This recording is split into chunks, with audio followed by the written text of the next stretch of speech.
Baik, terima kasih pemirsa, Anda masih menyaksikan kami dalam program The Podium di segmen terakhir. Tadi kan sudah panjang lebar bicara soal pemilu, damai, gembira, ditambahkan juga sejuk begitu.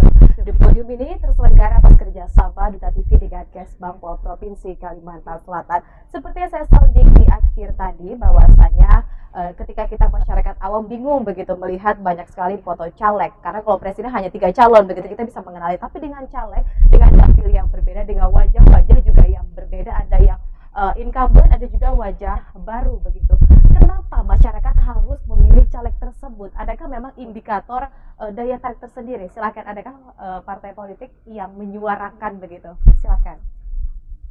Ya, terima kasih. Pemilu ini kan merupakan rutinitas penyelenggaraan amanah daripada konstitusi kita.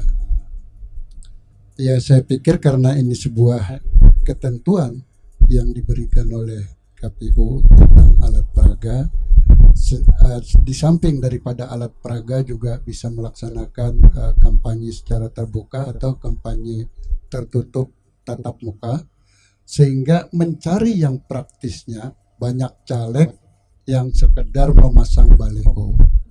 Tapi bukan berarti bahwa dengan memasang baliho itu orang yang akan terpilih gitu. Jadi ini bukan sebuah ukuran. Baik. Jadi kita mengikuti memang banyak sekali sudah yang disampaikan baik terkait dengan kualitas daripada calon yang diharapkan. Sebetulnya keinginan dari para akademisi itu baik gitu loh. Tapi pelaksanaan setelah adanya perubahan dari nomor urut kepada suara pemilih, ini mindset dari partai politik itu berubah. Karena mungkin saya sangat mengetahui, mengikuti pemilu sejak 99, 2004 saya terpilih sampai dengan 2019 tidak, sekarang mencalon kembali. Nah, dinamika yang saya temukan di lapangan dari partai politik untuk melakukan rekrutmen terhadap caleg tidak ada lagi dengan sistem merit point. Kalau dulu kita ini S1 poinnya sekian, ini S2 poinnya sekian, ini aktivitasnya di organisasi sekian lama. Ini caleg yang bakal diusulkan. Tetapi dengan suara terbanyak, akhirnya tolak ukur daripada partai politik itu akan melihat, karena mengimbangi partai-partai yang tumbuh dan berkembang ini, mencalonkan para pengusaha, mencalonkan ini. Karena apa? Ingin meraih kursi dari kemampuan finansialnya. Sementara orang yang punya kualitas, punya intelektual yang bagus, tidak punya kesempatan untuk dicalonkan. Karena apa? Dia sendiri sadar bahwa dia tidak mampu. Tidak mampunya apa? Karena dia harus membuat APK, dia harus melaksanakan kegiatan sendiri. Jadi tidak ada diskriminasi di dalam undang-undang itu untuk memberikan kesempatan kepada semua caleg, sama semua. Bagi yang tidak mampu, yang punya potensi, punya kemampuan intelektual yang bagus, tapi dia tidak mampu bikin baleho, dia tidak mampu untuk melaksanakan kegiatan kampanye tertutup, pada akhirnya mereka tidak bersedia untuk dicalonkan. Yang kedua, karena partai politik itu mencalonkan 30% perempuan yang harus terpenuhi untuk bisa menetapkan sebagai partai politik, akhirnya partai politik untuk memenuhi kuota itu main comot saja gitu, asal terpenuhi kuota itu, sehingga tidak melihat kepada kualitas calon yang akan diusulkan tadi. Nah, yang berarti kesalahan ini adalah kesalahan sistem, bukan kesalahan daripada pemilih atau partai politik yang mencalonkan, tapi karena sistem yang memaksakan partai politik untuk tidak lagi melihat kepada kualitas intelektual daripada caleg itu sendiri. Oke, caleg itu punya kualitas, tapi dia punya kemampuan secara ekonomi, bisa dicalonkan. Tetapi bagi orang yang secara pribadi merasa tidak punya kemampuan, melihat lawan-lawan calon di wilayah pemilihan itu, dengan sendirinya dia mengundurkan diri. Ya bagaimana kita ingin bisa terpenuhi kualitas intelektual? Oleh sebab itu, bagi yang merasa secara ekonomi mampu, ya bertebaranlah baleho-baleho itu untuk mensosialisasikan dirinya. Sebetulnya yang kita harapkan itu ada pertemuan tatap muka, dialogis, sehingga masyarakat bisa memberikan penilaian terhadap calon. Begitu juga terhadap incumbent gitu loh. Karena pemilu itu ingin melakukan evaluasi terhadap kinerja kalau pemilihan presiden, termasuk kinerja daripada anggota legislatif bagi mereka yang incumbent. Apa sih yang sudah mereka lakukan selama mereka duduk sebagai anggota DPR? Ini menjadi penilaian bagi masyarakat untuk memilih kembali. Jadi kita tidak beli kucing dalam karung gitu loh. Dulu waktu saya menjadi anggota DPR paling sering Pak Aris menjadi mengeksposkan wawancara dengan saya gitu. Paling sering, dan dengan Pak Effendi juga paling sering untuk dialog interaktif. Sekarang kita susah mencari kader-kader yang seperti itu. Bahkan wartawan dekat aja mereka lari. Padahal masyarakat ini perlu diberikan pendidikan politik. Justru ini merupakan kewajiban bagi partai politik ataupun anggota DPRD untuk memberikan pengetahuan kepada masyarakat, pendidikan politik. Apa itu pemilu? Apa itu umum langsung bebas rahasia? Kan makna daripada pemilu itu umum langsung bebas rahasia, umum diikuti oleh semua unsur, langsung tidak pakai perantara, bebas sesuai dengan keinginan dan kehendak mereka. Ini yang harus diberikan pengetahuan kepada masyarakat, sehingga masyarakat di dalam menentukan pilihannya itu merasa punya kebebasan. Itulah kegembiraan, itulah kedamaian. Kenapa? Undang-undang sudah mengatur semuanya, tapi untuk mensosialisasikan kepada masyarakat, ini yang menjadi tanggung jawab bersama, agar supaya masyarakat paham terhadap politik. Saya kira itu saja tambahan dari saya. Terima kasih. Yang sudah menyampaikan begitu ya. Yang berkontestasi di pemilu 2024 ini yang berkualitas begitu ya Pak, ya, sesuai dengan hati masyarakat. Karena kan kegembiraan ini bukan hanya pada pastanya saja, tapi paskanya menghasilkan output yang juga berkualitas. Singkat saja mungkin tanggapan dari Pak Arief nih sebagai KPU.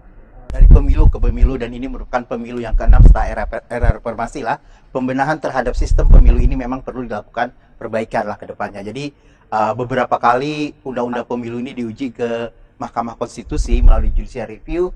Ada beberapa hal yang merupakan kewenangannya itu oleh pembuat undang-undang. Mungkin nanti pada saat pemilu 2024 sudah terlaksana, dilakukan evaluasi, dan mungkin bisa dilakukan pembenahan terkait dengan undang-undang pemilu yang akan datang. Jadi ada hal-hal terkait sistem ini yang bisa kita usulkan untuk diperbaiki untuk pelaksanaan pemilu di masa-masa yang akan datang.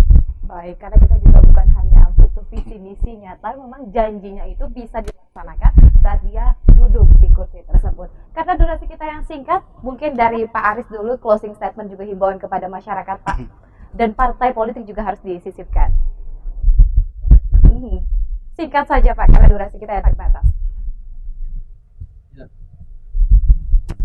Sebenarnya pengen merespon, tapi ya posisi penyelenggara tidak boleh berkomentar tentang apa itu. Kami hanya melaksanakan apa yang ketentuan sudah diatur dalam undang-undang maupun turunannya. Ya memang pemilu itu kan ya sampaikan Pak Arief tadi dinamis ya. Apa yang sekarang disepakati kemudian menjadi undang-undang, itu yang kami jalankan sebagai penyelenggara. Bisa jadi nanti di berikutnya sistemnya akan berubah menjadi proporsional terbuka menjadi tertutup dan seterusnya sesuai dengan kesepakatan di legislatif dan eksekutif sebagai perwakilan dari rakyat yang sudah dipilih langsung oleh rakyat pada pemilu. Ya, harapan kami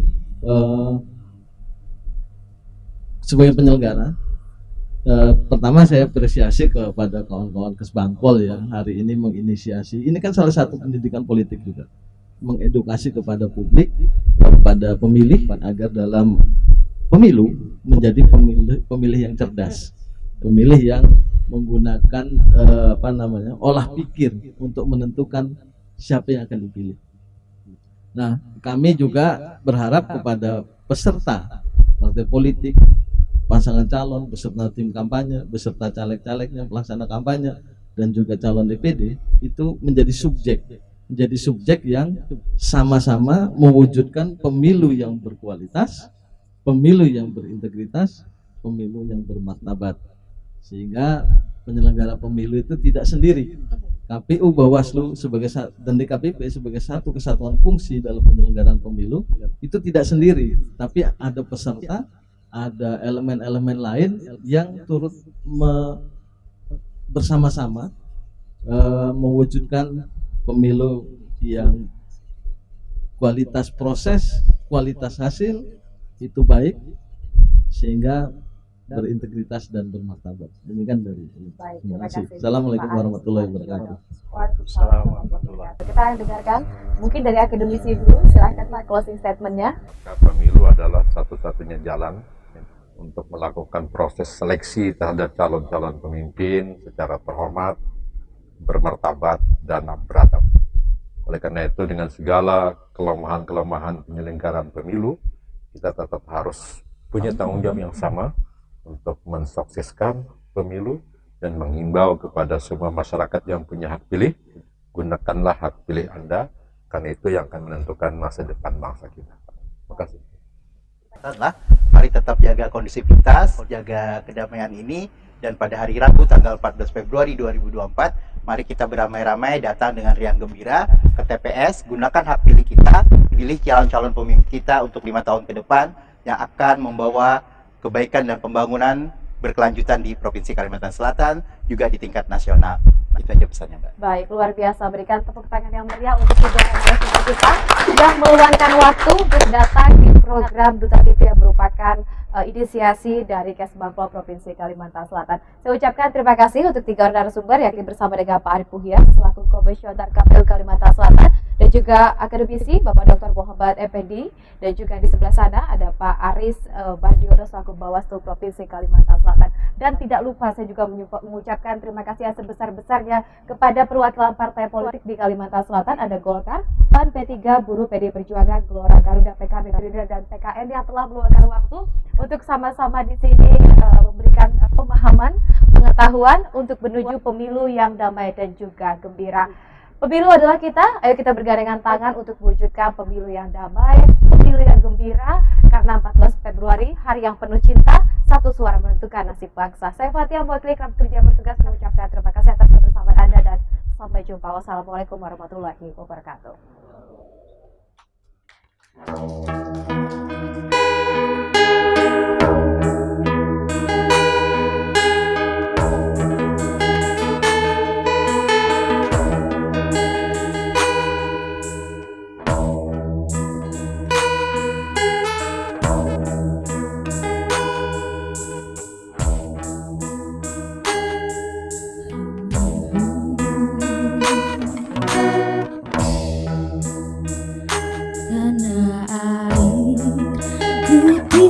Ku lupakan kan terkenang selama hidupku, biarpun saya dari jauh tidak akan hilang dari kalbu.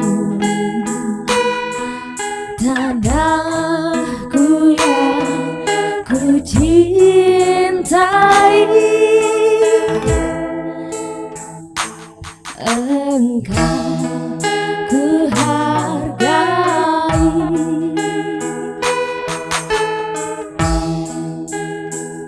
Walaupun banyak yang ku jalani, yang masyhur bermain di kata orang, tetapi kampung dan rumahku, di sanalah ku rasa senang.